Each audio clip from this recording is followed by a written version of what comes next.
وجهه الكريم. أما بعد فأعوذ بالله من الشيطان الرجيم. بسم اللہ الرحمن الرحیم. میرے معزز سامعین و ناظرین، السلام علیکم ورحمۃ اللہ وبرکاتہ. ہر اتوار مغرب کے بعد درس قرآن کا سلسلہ مسلسل جاری ہے. آپ لوگ گزشتہ نشست میں سن چکے کہ اللہ تعالیٰ نے سورہ فاتحہ میں جو بیان فرمایا، اس کے بعد سورہ بقرہ کی تفسیر کا مسلسل بیان جاری ہے. سورہ بقرہ کا آغاز اللہ تعالیٰ نے مومنین کی صفات سے کیا تھا، اور مومنین کی صفات بیان ہوئی کہ وہ لوگ جو بن دیکھے اللہ کو مانتے ہیں، نماز قائم رکھتے ہیں، اللہ کے دیے سے اس کی راہ میں خرچ کرتے ہیں. پھر اس کے بیان کے بعد کافروں کا بیان ہوا. اس کے بعد مسلسل 13 آیتوں میں منافقین کا ذکر ہوا. اللہ تعالیٰ نے ان کی ایک ایک صفات کو بیان کیا اور ان کے ایک ایک کاموں کی خبر دی کہ وہ لوگ کیا کرتے ہیں اور کس طرح مسلمانوں کو دھوکہ دیتے ہیں، وہ اللہ رسول کو کس طرح وہ لوگ فریب دینا چاہتے ہیں. وہ اللہ رسول کو وہ لوگ فریب نہیں دیتے، حقیقت میں وہ اپنی ہی جانوں کو فریب دیتے ہیں. ایمان والوں کا ذکر ہوا، کافروں کا ذکر ہوا، منافقوں کا ذکر ہوا. اب اللہ تعالیٰ سب کا ذکر فرمانے کے بعد ایمان کا، کفر کا، نفاق کا اب حکم دیا جا رہا ہے کہ اے لوگو اللہ کی عبادت کرو. پہلے اپنے عقیدے صحیح کر لو. عبادت کا فائدہ اس کو ہوگا جس کے عقیدے صحیح ہوں گے. پہلے اپنے نظریات، اپنے خیالات، اپنے تصورات اللہ رسول کے بارے میں، صحابہ کے بارے میں، اہل بیت کے بارے میں، اولیاء اللہ کے بارے میں پہلے اپنے عقیدے، نظریات صحیح کر لو، پھر عبادت کا فائدہ ہوگا. ورنہ عبادت منہ پہ مار دی جائے گی، اور اس عبادت کا کوئی فائدہ نہیں ہوتا جب تک بندے کے عقیدے صحیح نہ ہو. اس لیے اللہ تعالیٰ نے پہلے عقائد کا ذکر فرمایا کہ مومنین کے عقائد کیسے ہوتے ہیں، کافروں کے نظریات کیسے ہوتے ہیں، اور منافقوں کے نظریات کیسے ہوتے ہیں. ایک ایک کو اللہ تعالیٰ نے واضح ارشاد فرمانے کے بعد اب عبادت کا حکم دیا جا رہا ہے کہ اپنے عقیدے صحیح کر لو، پھر اللہ کی عبادت کرو. چنانچہ اللہ تعالیٰ ارشاد فرماتا ہے یا ایھا الناس اعبدوا ربکم الذی خلقکم والذین من قبلکم لعلکم تتقون. اے لوگو اپنے رب کو پوجو جس نے تمہیں اور تم سے اگلوں کو پیدا کیا، یہ امید کرتے ہوئے کہ تمہیں پرہیزگاری ملے. اللہ کی عبادت کرو جس نے تمہیں بھی پیدا کیا اور تمہارے ماں باپ کو بھی پیدا کیا. اور کیوں پیدا کیا؟ اس کی عبادت کرو تاکہ تمہیں پرہیزگاری ملے، تاکہ شاید تم پرہیزگار بن جاؤ. پچھلی آیات میں جو ارشاد فرمایا اس کا تعلق تھا کہ اپنے آپ کو پکے مومن بنا لو، اپنے آپ کو کفر سے پاک کرو، نفاق سے پاک کرو. جب ان سب چیزوں سے اپنے آپ کو پاک کر چکے تو آ جاؤ اب اللہ کی عبادت کرو. اللہ نے یہاں پر مسلمانوں سے خطاب نہیں فرمایا، بلکہ خطاب سب لوگوں سے خطاب ہو رہا ہے. یا ایھا الناس کہہ کے پکارا کہ اے لوگو اللہ کی عبادت کرو. اب اس سے مراد کیا ہے؟ اب جو لوگ کفر اختیار کرتے ہیں یا جن کے دل میں نفاق ہوتا ہے، وہ اللہ رسول کو نہیں مانتے، وہ مسلمان نہیں ہیں، تو ان کے لیے کیا حکم ہے؟ یہ ارشاد تو سب کو کیا جا رہا ہے، حکم سب کو بیان کیا جا رہا ہے کہ سب لوگ اللہ کی عبادت کریں. تو جو کافر ہیں ان سے کیا مراد ہے؟ تو ان کو دونوں کا عذاب ہوگا. ایک تو مسلمان نہ ہونے کا، ایمان نہ لانے کا، اور دوسرا عبادت نہ کرنے کا. تو ان دونوں چیزوں کا ان کو عذاب دیا جائے گا. اس لیے اللہ تعالیٰ نے یا ایھا الناس کہا کہ پہلے ایمان لے آؤ، سچے مومن بن جاؤ، پھر اللہ کی عبادت کرو. اللہ تعالیٰ نے لفظ یا سے خطاب فرمایا.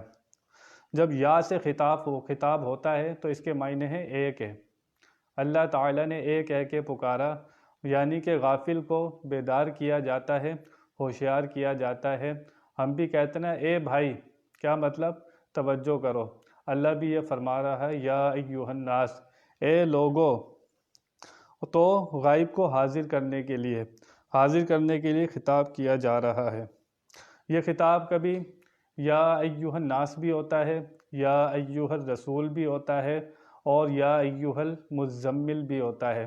جب کافروں کو یا کہہ کے پکارا جاتا ہے تو عتاب کی نظر سے پکارا جاتا ہے، اس کے اندر عتاب ہوتا ہے، سزا کے معنوں میں آتا ہے۔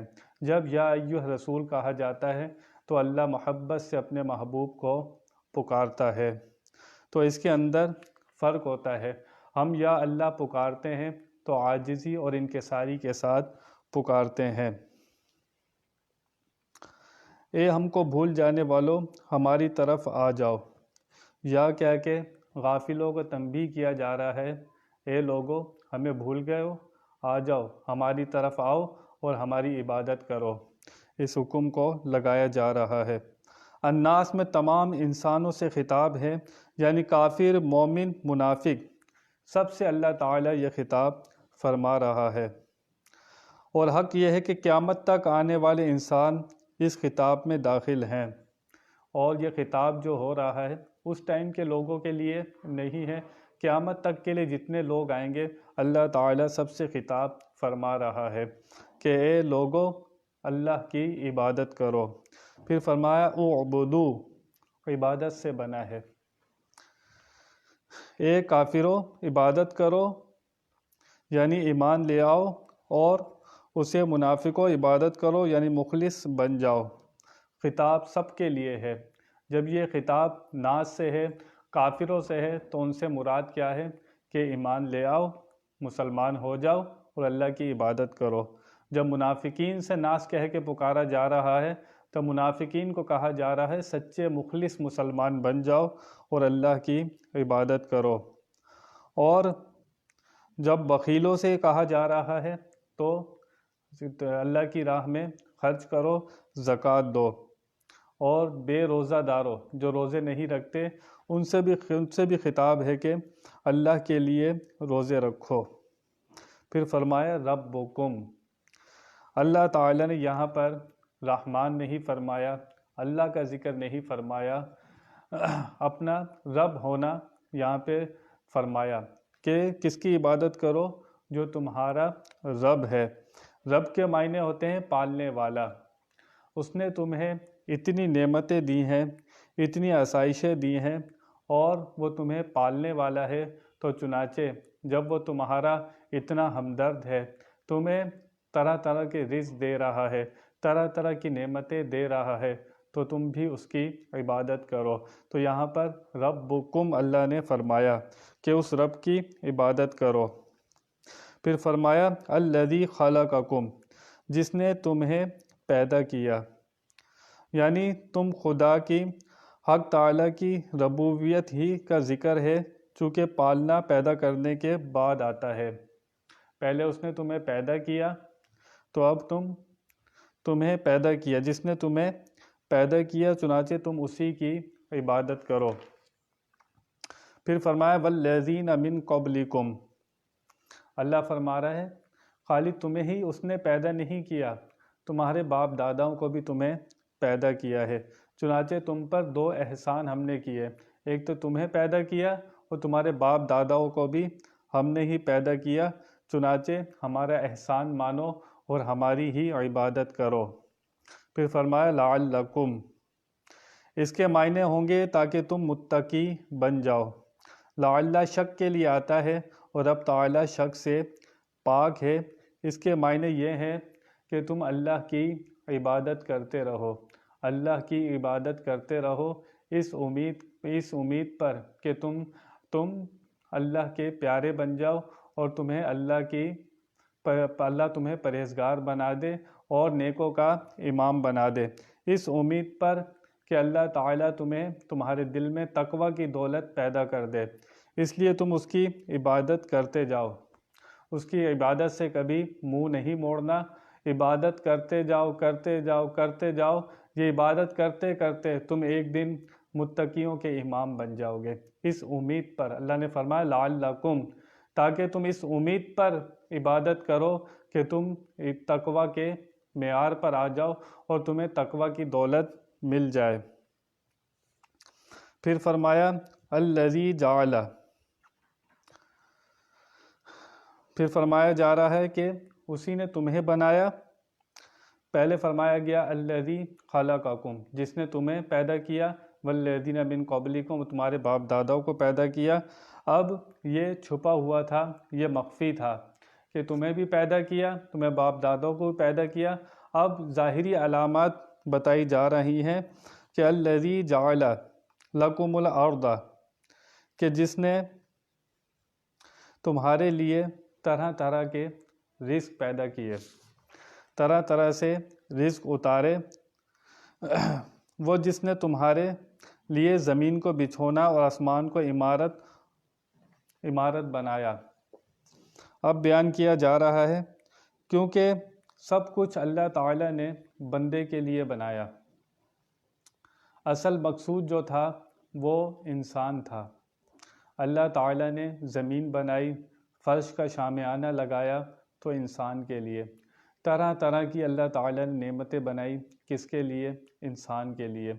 یہ سب کچھ انسان کے لیے بنایا جا رہا ہے، اور فرمایا جا رہا ہے یہ سب کچھ ہم نے انسان کے لیے بنایا، یہ سب نعمتیں تیری ہیں پر تو ہمارے لیے ہے، یہ سب جہاں تیرے لیے پر تو ہمارے لیے، پر تو عبادت کے لیے۔ یہ سب نعمتیں کھاتے جاؤ، تمہارے صدقے سے جو جانور بھی کھا رہے ہیں، جو چرند پرند بھی کھا رہے ہیں، وہ انسان کے صدقے سے کھا رہے ہیں، کیونکہ اصل مقصود جو تھا وہ انسان تھا۔ حضرت آدم علیہ السلام کو سجدہ کروایا گیا فرشتوں سے، تو پتہ کیا چلا کہ آدم علیہ السلام اصل تھے، اور اصل جو ہوتا ہے اسی کو سجدہ کروایا جاتا ہے، لیکن یہ سجدہ تعظیم کا تھا، عبادت کا سجدہ نہیں تھا۔ اللہ کے سوا کسی کو سجدہ کرنا، اللہ کے سوا اگر عبادت کی نیت سے کرے گا تو شرک ہوگا، اگر تعظیم کی نیت سے کرے گا تو حرام ہوگا۔ تو اصل جو تھا اللہ تعالیٰ نے انسان کو بنایا۔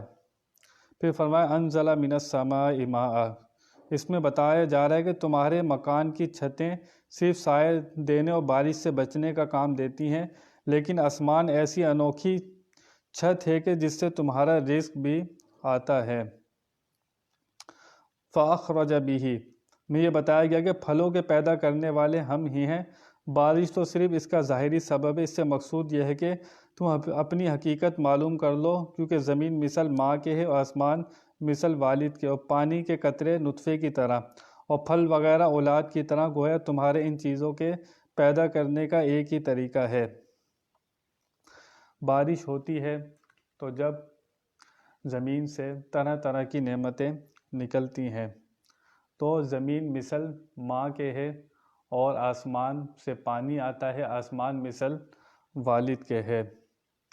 تو فرمایا جا رہا ہے کہ یہ جو بارش ہوتی ہے، جب بارش ہوتی ہے تو زمین طرح طرح کی نعمتیں اگلتی ہے، تو اس سے یہ بتایا جا رہا ہے کہ کافی پھل نکلتے ہیں جو بارش کی وجہ سے ہوتے ہیں، اور کچھ پھل وہ ہوتے ہیں جو بغیر بارش کے بھی نکلتے ہیں، جیسے کھجوریں، کہ ان کو بغیر پانی اور بارش کے بھی کھجوریں پیدا ہو جاتی ہیں۔ پھر فرمایا رزق لکم میں فرمایا گیا ہر چیز تمہارے لیے بنی ہے، اگر کوئی چیز جانور بھی کھا لے وہ بھی تمہاری برکت سے کھا رہا ہے۔ رزق لکم سے مراد یہ ہے کہ ہر چیز انسان کے لیے ہے۔ دنیا میں اللہ تعالیٰ نے جو نعمتیں، جو زمین بچائی، آسمان کا فرش لگایا، طرح طرح کی نعمتیں دی، یہ سب انسان کے لیے ہیں۔ پھر فرمایا جا رہا ہے فَلَا تَجْعَلُوا لِلَّهِ أَنْدَادًا، اور اللہ کے سوا اللہ کا کسی کو شریک نہ ٹھہرانا۔ وہ واحد حقیقی ہے، اس کے ساتھ کسی کو شریک نہ ٹھہرانا۔ دو خدا نہیں ہیں۔ کچھ لوگوں نے بتوں کو اللہ کا شریک ٹھہرایا، تو اللہ تعالیٰ فرما رہا ہے وہ واحد حقیقی ہے، وہ واحد ہے، وہ اکیلا ہے، اس کا کوئی شریک اور ہمسر نہیں ہے۔ اتنی نعمتوں کا ذکر فرما کر کہ ہم نے زمین کو تمہارے لیے بچھونا بنایا، آسمان کو تمہارے لیے فرش بنایا، اور تمہیں بھی پیدا کیا، تمہارے باپ داداؤں کو بھی پیدا کیا، اتنی نعمتیں ہم نے دی تمہیں، لیکن ہمارا کسی کو شریک نہ ٹھہرانا، ہمارے ساتھ کسی کو شریک نہ کرنا، اور نہ ہماری الوہیت میں دخیل ہونا، اور نہ کسی کو ہمارے ساتھ شریک ٹھہرانا۔ وَأَنْتُمْ تَعْلَمُونَ، مجھے بتایا گیا کہ تم جانتے ہو، تم اگر اللہ کا کسی کو شریک ٹھہراتے ہو تو جان بوجھ کر ٹھہراتے ہو، تم اس کی حقیقت سے واقف ہو کہ اس کا کوئی شریک نہیں ہے، نہ ذات میں نہ صفات میں، کسی طرح بھی اللہ کا کوئی شریک نہیں ہے۔ تو اتنی نعمتوں کا ذکر فرما کر اللہ تعالیٰ فرما رہا ہے کہ اللہ کی عبادت کرنا اور اس کی عبادت میں کسی کو شریک نہ ٹھہرانا۔ اس کا اصل مضمون جو تھا وہ یہ تھا کہ اے لوگو، تم اپنے رب کی عبادت کرو جو عبادت کے لائق ہے، جو بڑی عظمت و قدرت والے ہو کہ تمہارے وہی خیالی معبود، وہ ہے جس نے تم کو تمہارے باپ داداؤں کو پیدا کیا۔ عبادت بھی اس امید پر کرو کہ تم حق تعالیٰ کی طرف سے تقوی کا انعام مل جائے۔ عبادت جو کرنی ہے وہ اس نیت سے کرنی ہے، امید سے کرنی ہے کہ تقوی کا انعام مل جائے اور انسان مسلمان جو ہے وہ تقوی و پرہیزگاری میں آ جائے۔ لوہے کو آگ میں گرم کیا جاتا ہے تو آگ لوہے پر اپنا اثر چڑھا دیتی ہے، اور وہ لوہا وہ کام کرتا ہے جو آگ کام کرتی ہے۔ اسی طرح جب تم عبادت کرتے رہو گے کرتے رہو گے کرتے رہو گے، تمہارے اندر بھی یہ تاثیر پیدا ہو جائے گی، اور اللہ تعالیٰ تمہارے دل کے اندر اللہ کا خوف اور تقوی پیدا ہو جائے گا، اور تمہارے لیے ساری نعمتیں اللہ تعالیٰ نے بنائی۔ سب نعمتیں انسان کے لیے تھیں، پر انسان کو اللہ تعالیٰ نے اپنے لیے بنایا۔ اللہ فرماتا ہے نا، انس اور جن کو ہم نے اس لیے پیدا کیا اپنی عبادت کے لیے۔ انسان پیدا ہوا ہے یہاں پر، جو دنیا میں بھیجا گیا ہے، اس کا مقصد یہ تھا کہ اللہ فرماتا ہے کہ وہ میری عبادت کرے۔ یہ بندہ صرف عبادت کے لیے دنیا میں آیا تھا، یہ اپنے آپ کو بھول گیا، اور یہ دنیا کے اندر آ کر اس لیے اللہ نے ناس کہہ کر پکارا، اے بھولنے والے انسان ہمیں یاد کر۔ ناس سے خطاب کیا، ناس کے معنی ہوتے ہیں بھولنے والا، تو انسان دنیا میں آ کر اسے بھول گیا، اس لیے اسے یاد دلایا جا رہا ہے ہم نے تمہیں بھی پیدا کیا، تمہارے باپ داداؤں کو بھی پیدا کیا، اور تمہارے لیے زمین سے رزق نکالا، آسمان سے رزق اتارا، آسمان سے پانی اتارا، اور جب آسمان سے پانی اترتا ہے اس کے بعد طرح طرح کے پھول اگتے ہیں، زمین اپنی نعمتیں اگلتی ہے، اتنی نعمتیں کھاتے ہو، سب کچھ دیکھو، ساری کائنات دیکھو، یہ سب ہم نے تمہارے لیے بنایا۔ زمین بالکل ایسی نہ بنائی لوہے یا تانبے کی جس پر تمہیں مکان بنانا، تمہیں رہنا مشکل ہو جائے، یہ سب چیزیں ہم نے بنائی۔ زمین دیکھو کیسی بنائی ہے ہم نے کہ انسان اس پر آرام سے چل سکتا ہے، یہ اونچی نیچی نہیں ہے، بالکل ہموار بنائی ہم نے تاکہ تم اس پر گھر بناؤ اور آرام سے اس پر رہ سکو۔ اور آسمان بنایا مثل چھت کے، ایک دنیا پوری ایک گھر کی طرح بنا کر دی تمہیں، تم اس کے اندر رہو، کھاؤ پیو، ہماری ساری نعمتیں استعمال کرو، لیکن یاد رکھنا کہ یہ سب نعمتیں کھا کر اپنے رب کو نہ بھول جانا۔ یہ سب نعمتیں دی تھی، اصل یہ تھا کہ تم رب کی عبادت کرتے، اسے یاد کرتے، اسی کو سجدہ کرتے۔ اور جو شخص رب کی عبادت نہ کرے وہ انسان ہی نہیں ہے، کیونکہ فرمایا گیا یا ایھا الناس، جو انسان ہے وہ ضرور عبادت کرے گا۔ کافروں پر بھی عبادت کرنا فرض ہے، جس کے نہ کرنے پر ان کو عذاب ہوگا، کیونکہ یہاں سارے انسانوں سے فرمایا گیا کہ عبادت کرو۔ جیسے کہ بے وضو پر فرض ہے کہ وضو کرے اور نماز پڑھے، ایسے ہی کافر پر فرض ہے کہ ایمان لائے اور نماز پڑھے۔ جیسے بے وضو ہو اس پر لازمی ہے کہ وضو کرے پھر نماز پڑھے، ایسے ہی کافر کے لیے ضروری ہے کہ وہ مسلمان ہو جائے، ایمان لے آئے اور نماز پڑھے۔ لیکن کافر اور جو غیر مسلم ہو، مشرک ہو، اگر وہ مسلمان ہو گیا ہے، جو اس کے ذمے پہلے کی نمازیں ہیں وہ اسے معاف ہیں، لیکن یہ خطاب کیا جا رہا ہے کہ جو کافر ہیں، جو مشرک ہیں، وہ ایمان لے آئیں، پھر اللہ کی عبادت کریں۔ چنانچہ جب دوزخیوں سے مسلمان پوچھیں گے کہ تم دوزخ میں کیوں آئے، وہ جواب میں اپنے کفر کے ساتھ بد عملیوں کا بھی ذکر کریں گے اور کہیں گے لم نکو من المصلین ولم نکو نطعم المسکین، کہ ہم نمازی نہ تھے اور نہ مسکینوں کو صدقات دیتے تھے۔ مسلمان جب کافروں سے پوچھیں گے تمہیں کیا چیز دوزخ میں لے آئی، تو وہ اپنے کفر کا بھی اظہار کریں گے کہ ہم کافر تھے اس وجہ سے آ گئے، پھر وہ کہیں گے ہم بد عملی کرتے تھے، یعنی کہ عبادت بھی نہیں کرتے تھے، چنانچہ ان دونوں چیزوں کا ان کو عذاب دیا جائے گا۔ ایک تو نہ مسلمان ہونے کا کہ تم مسلمان کیوں نہ ہوئے، اسلام کیوں نہ لائے، اور دوسرا ان کی بد عملیوں کا ان کو عذاب دیا جائے گا۔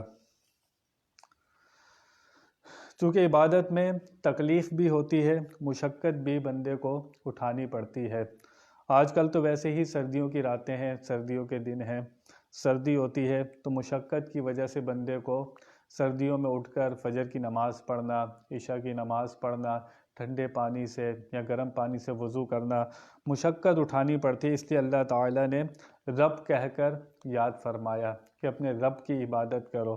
کہ کیوں عبادت کرو؟ رب کے معنی ہوتے ہیں پالنے والا، وہ تمہارا پالنے والا ہے، تمہارا مالک ہے، جس نے تمہیں پیدا کیا ہے، تمہیں اتنی نعمتیں دے رہا ہے، تمہیں پال رہا ہے۔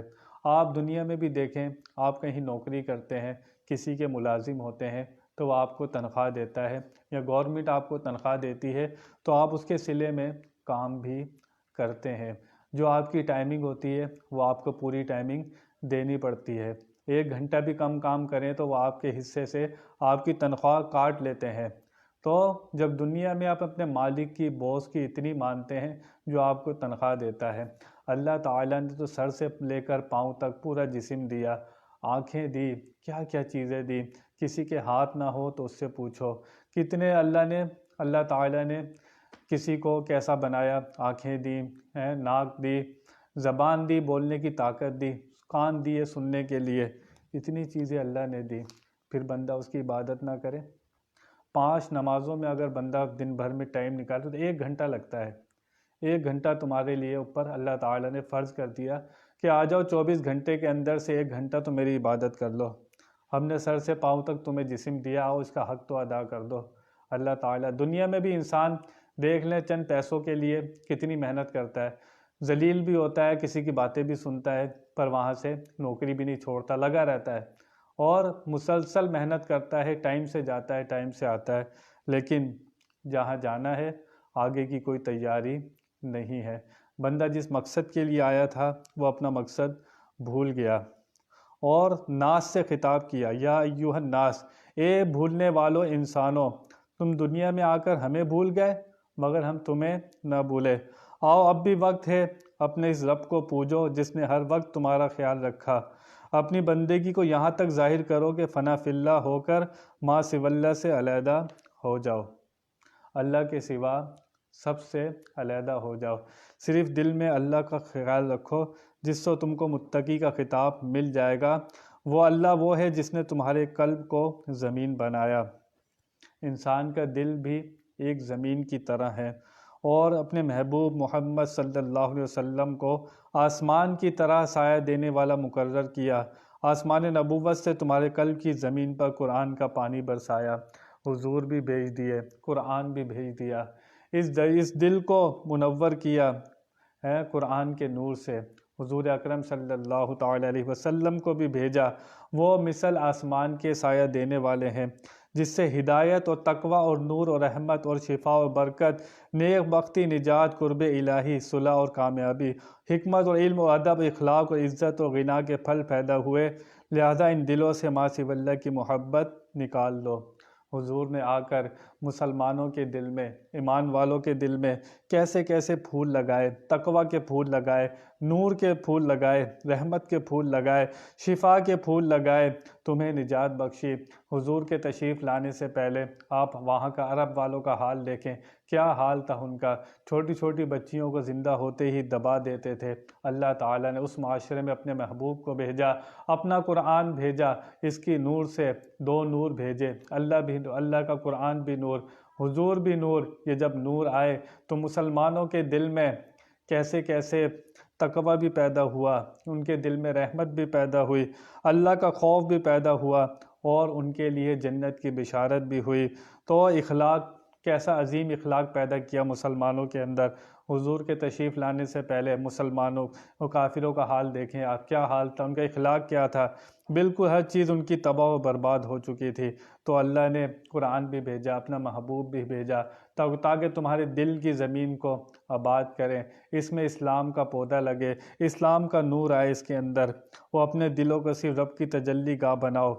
پھر فرمایا جا رہا ہے اپنے دلوں کو صرف رب کی تجلی گاہ بناؤ، جب ہم تمہارے ہیں تو تم بھی ہمارے ہو جاؤ۔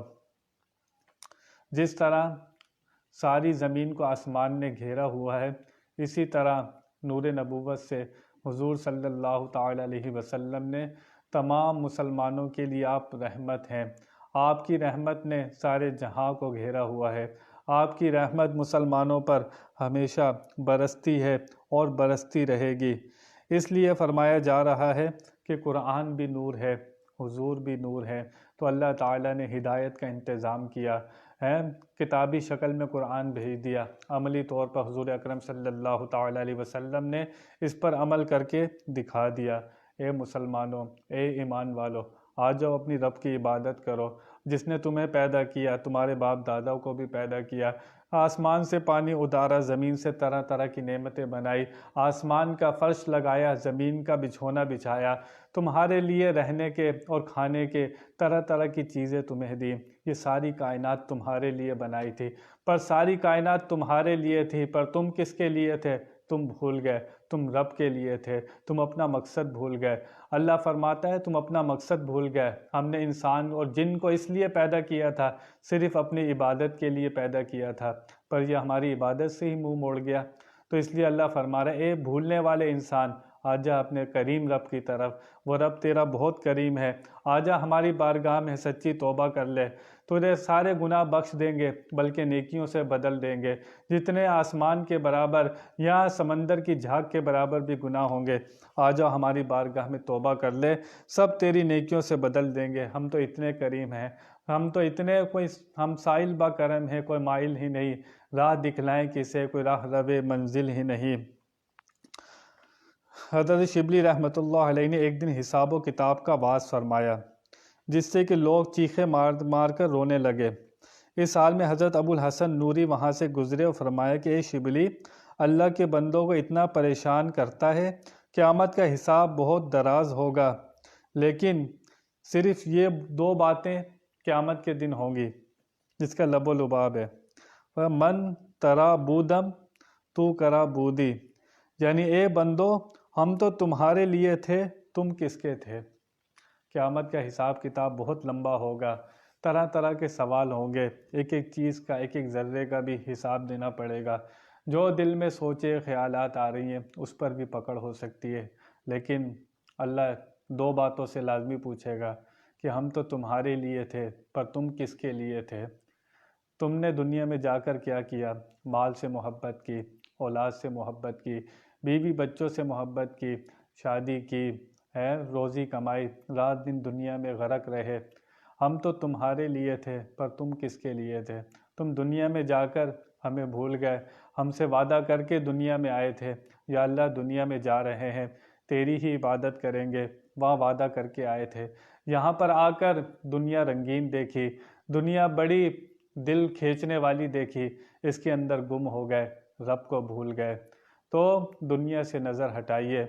میں روزی کمانے سے منع نہیں کرتا، نہ شریعت منع کرتی ہے، نہ اسلام منع کرتا ہے، روزی کمانا جائز، بیوی شادی کرنا سب کچھ جائز، گھر بنانا جائز، ہر چیز جائز ہے، لیکن اللہ فرماتا ہے ہم تو تمہارے تھے، تو تم کس کے تھے؟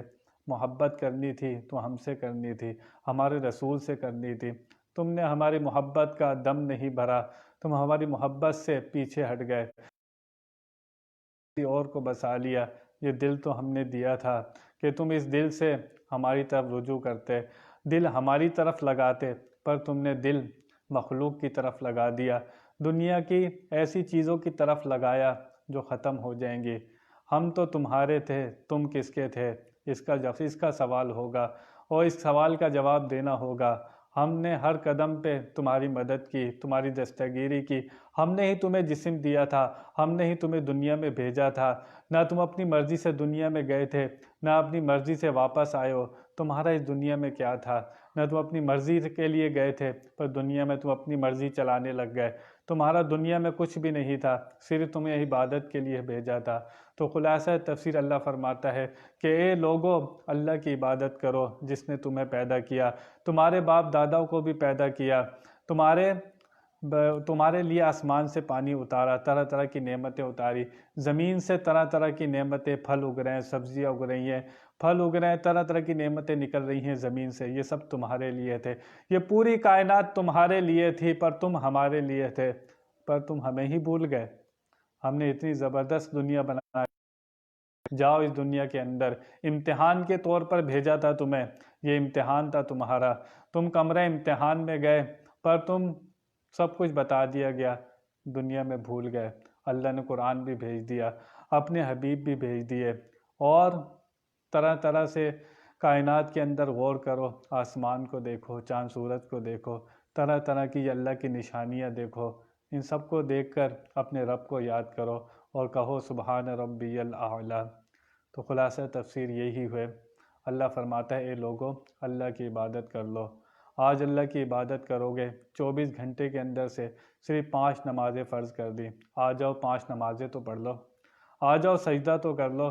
دنیا کے اندر کس کس کی غلامی کرتے ہو، کس کس کے در پہ اپنا سر جھکاتے ہو، کس کس کے سامنے اپنا ہاتھ پھیلاتے ہو، آ جاؤ اپنا سر میرے سامنے رکھ دو، میں تمہیں کسی کے آگے جھکنے نہیں دوں گا۔ جو سر یہاں جھکتا ہے وہ کسی اور کے سامنے نہیں جھکتا۔ آؤ تو صحیح، ہم تو مائل با کرم ہے، کوئی سائل ہی نہیں، راہ دکھلائیں کسے کو راہ روے منزل ہی نہیں۔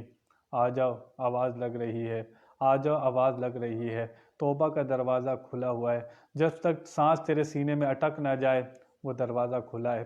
آ جاؤ، اپنے گناہوں کی توبہ کر لو، اس کے رحمت مانگ لو، اس کی رحمت بہت وسیع ہے، سمندر کے برابر بھی گناہ ہو گئے، آ جاؤ، اس کی رحمت اس سے بھی وسیع ہے، آ جاؤ توبہ کر لو، اس کا دروازہ کھلا ہوا ہے۔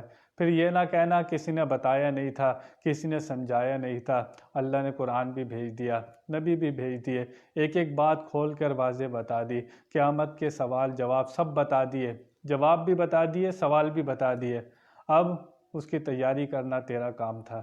اے بھولے ہوئے انسان کا مطلب ہی یہی ہے، بھولنے والا۔ اگر بھول گیا ہے، آ جا اپنے رب کو یاد کر لے، آ جا اس کو یاد کر لے، وہ تیرا بہت کریم رب ہے، آ جا اس کو یاد کر لے، تجھے کسی اور کو یاد کرنے کی ضرورت نہیں رہے گی، وہ تیرے لیے کافی ہوگا، تو اس کا ہو جا، وہ تیرا ہو جائے گا۔ اللہ نے دل بنایا تھا اپنی یاد کے لیے، اس دل میں اسی کی یاد رکھنی تھی، پر ہم نے دل دنیا میں کس کس سے لگا لیا۔ جب دنیا کی یادوں سے بھر لیا، پھر قیامت میں اللہ یہی فرمائے گا ہم تو تمہارے تھے، تم کس کے تھے؟ جواب دینا ہوگا، یا اللہ ہم بھی تمہارے ہیں، میں بھی تمہارا ہوں، ہم سب بھی تمہارے ہیں، میرا جینا بھی تیرے لیے، میرا مرنا بھی تیرے لیے۔ یا اللہ جو کچھ بیان ہوا اس پہ عمل کرنے کی توفیق عطا فرما، بیان میں کوئی غلطی ہو اللہ کی بارگاہ میں توبہ کرتا ہوں۔ وآخر دعوانا الحمد للہ رب العالمین۔